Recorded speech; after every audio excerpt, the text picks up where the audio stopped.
John Boehner has an answer for all this, too. My buddy Rush Limbaugh tipped me off to this today.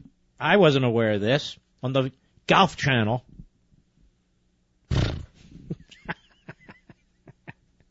The Golf Channel. I'm going to start a channel, the Tiddlywinks channel, the Ping Pong Ball channel, the whatever. So John Boehner has an answer for all this. See, folks, it's not him. It's not McConnell. It's not how they're leading the Republican Party. It's talk radio.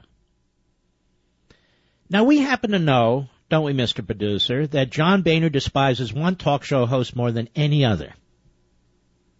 Me.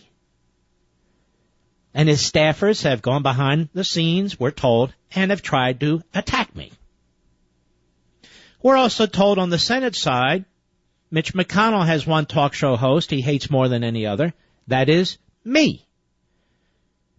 There's no need to hate me.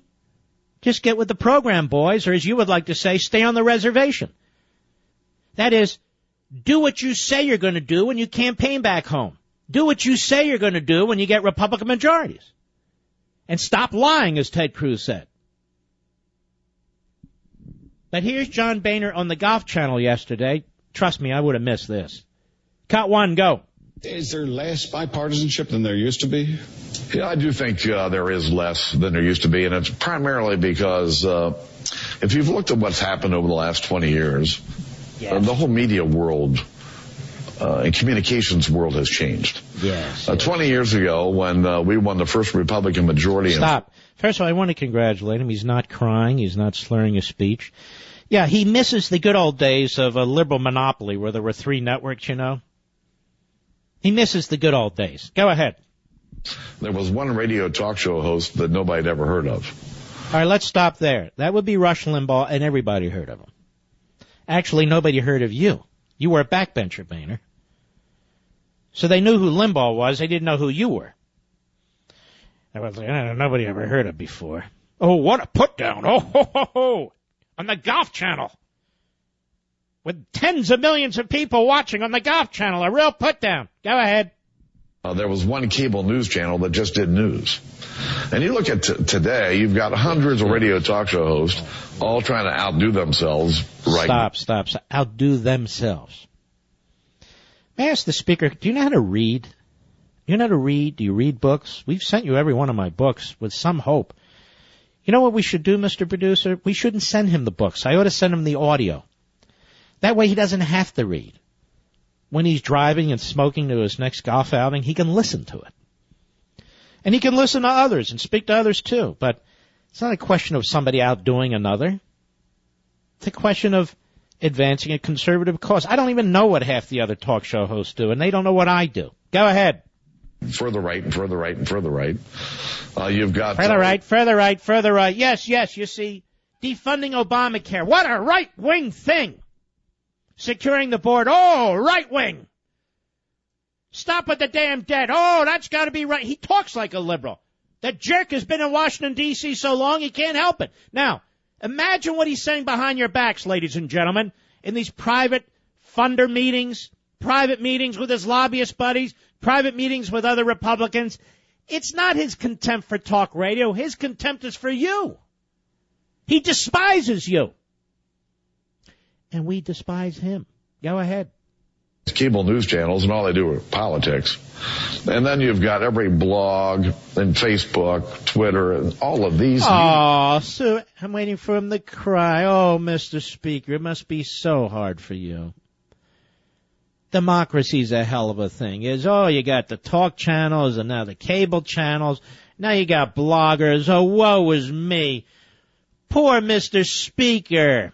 You gutless wonder. Why don't you step down if it's all too much for you? Go ahead. And what's happening is the American people are getting more information about their government than they ever got before.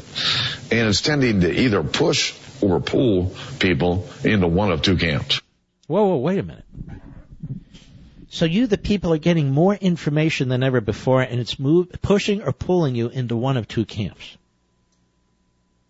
Yes, one for liberty and one for tyranny. Johnny, why don't you join us over here in the Liberty camp? Johnny, over here. Yellow. Why don't you join us over here in the Liberty camp?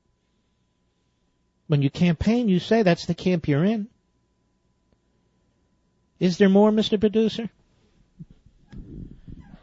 Then there's cut 2. Go. Trying to find common ground between the left and the right is more difficult. No, it isn't. You're a sellout. There's no common ground. You have delivered everything to Obama that Obama has wanted, pal. This is common ground stuff. Why are you looking for common ground with Harry Reid and Nancy Pelosi? Are they looking for common ground with us? Common ground with a man, Obama, who usurps the Constitution and rules by executive fiat? Common ground? You should be throwing the wrench in every piece of his agenda that you possibly can. It's not right or left. It's right. Being right. They're looking for common ground. With an imperial president? Really? Go ahead. Question about it. If I go down to see President Obama, the right begins to wonder what I'm up to.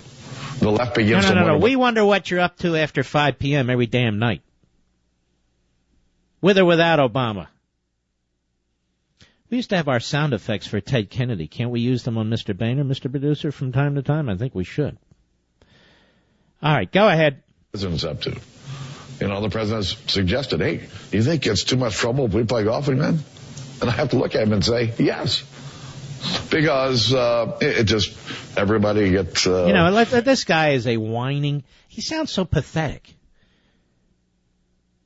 Oh, there's all this communications going on, all this new media, and I can't play golf with the president because people will wonder, what's up, or they get bent out of shape. It's just so tough being speaker. Step down. No, I'm holding on to this. Forever. I'm holding on to this with my life. No way I'll give up speaker. No way. We need a leader as speaker, ladies and gentlemen. Does this guy sound like a leader to you?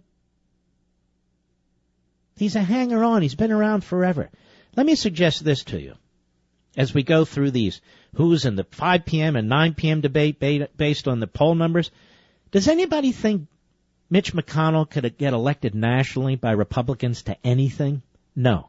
He uses the system in Kentucky. He uses the system, the Byzantine system in the Senate, to gain power and hold on to power. He uses his cronies in the U.S. Chamber of Crony Capitalism, among others, to fund his lies and overwhelm his opponents. Does anybody think John Boehner could get elected anything nationally by the Republicans in this country? Of course not. And yet he uses the system, and he's been hanging around forever to work his way up the ladder to Speaker of the House, and then he buys off his fellow Republicans, many of whom ran as conservatives, but are easily bought, apparently. Just thought I'd point that out, Johnny. I'll be right back. Mark Levin.